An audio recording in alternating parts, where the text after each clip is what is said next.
Welcome to new TV Telugu.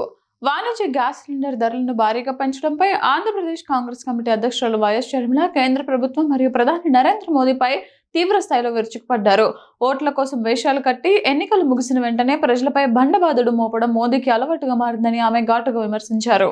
5 రాష్ట్రాల ఎన్నికల తర్వాత కేంద్రం ఇచ్చిన అతిపెద్ద గిఫ్ట్ ఈ ధరల పెంపేనని షర్మిల ఎద్దేవా చేశారు.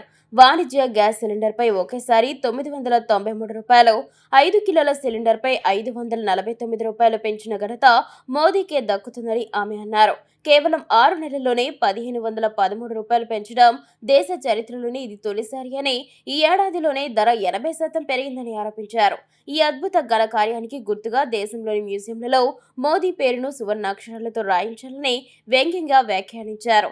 ఈ ధరల పెంపు సామాన్యులకు వాతలు పెట్టడమేనని, బయట తినే వారిపై పెనుభారంగా మారుతుందని షర్మిల ఆవేదన వ్యక్తం చేశారు. టీ స్టాల్స్, చిన్న హోటళ్లు నడుపుకునే వ్యాపారుల జీవితాలను ఆగమ్య గోచరంగా మార్చారని, విద్యార్థులు, వలస కార్మికుల నడ్డి విరిచారని విమర్శించారు. చమురు ధరలు తక్కువగా ఉన్నప్పుడు లాభాలు ఆర్జించిన కేంద్ర ప్రభుత్వం ఇప్పుడు ధరలు పెరిగాయని ప్రజలపై భారం వేయడం ఎంతవరకు సమంజసమని ఆమె ప్రశ్నించారు. పెంచిన ధరలను తక్షణం ఉపసంహరించుకోవాలని ఆంధ్రప్రదేశ్ కాంగ్రెస్ పార్టీ తరపున డిమాండ్ చేస్తున్నట్లు షర్మిల స్పష్టం చేశారు.